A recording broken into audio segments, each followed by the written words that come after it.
Hello, everyone, and welcome back. I'm your host, Veteran Mountain Man, and it's another Regulatory Tuesday.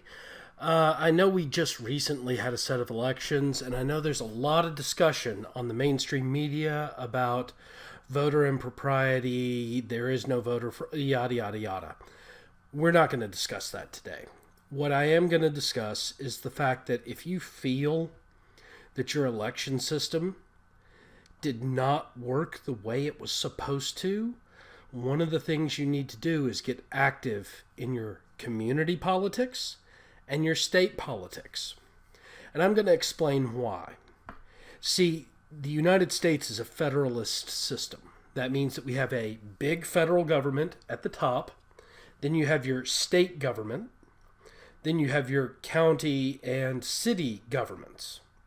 Well, the thing is that except for dealing with things like anti-discrimination laws and the fact that the federal government sets the date for the election and the basic process of the election, which means the electoral college for the president, where you elect electors based on the president's party, the election of federal senators, those are people who sit at the Senate in the United States federal government, and your federal House of Representative members, all of the rest of the election process is handled by your state election commission and your county and or city election commissions.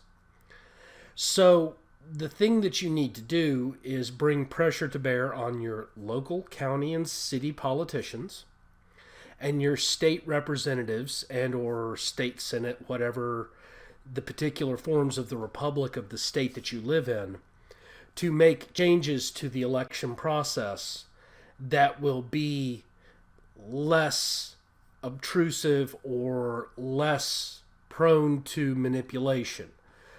A few of the things that I would recommend you look into in your state and see about getting corrected are things like mail-in ballots that are non-solicited,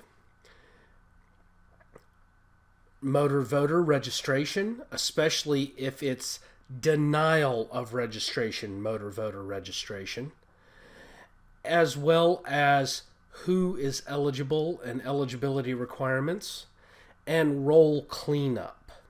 Okay?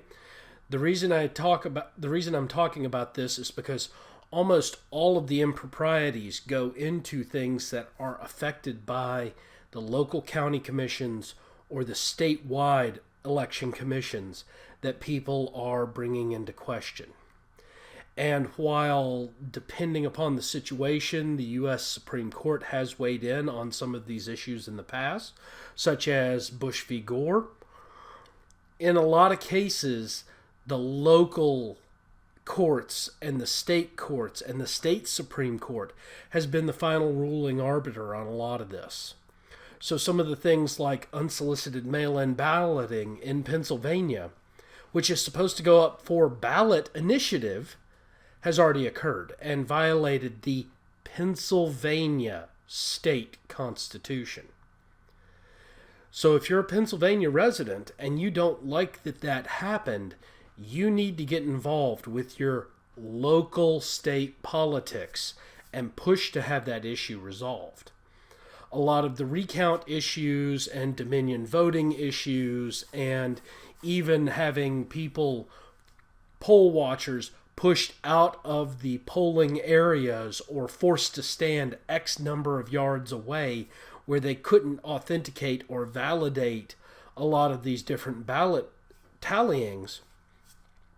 This is handled by local election commissions and who they put in place to do the official election work. So you need to get involved in those locations and actually fix it where it can be fixed. Because if all you're expecting is the Supreme Court to fix this stuff, you've already lost the discussion. Because this isn't an issue for the Supreme Court.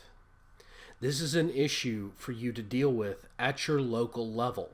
And you can bring a lot more pressure to bear at your local level with your state representatives in your state legislature and your county elected commission members who appoint these people and hire these people to deal with this stuff. So bringing the pressure to bear correctly is the key in fixing a lot of these issues. Now, I know I've done many presentations on motor voter laws and unsolicited mail-in balloting in the past, all of the issues that the state of Oregon has had with it, the state of Washington has had with it, the state of California has had with it. In a lot of these states, when I have lived there, I have pushed to alter it back to outside of those parameters to try to fix those issues and have been denied. So it is not an easy task to do. But especially if you're in states like Pennsylvania, Michigan, Wisconsin, Georgia, North Carolina, and even like Florida and Arizona, you need to get on your local representatives.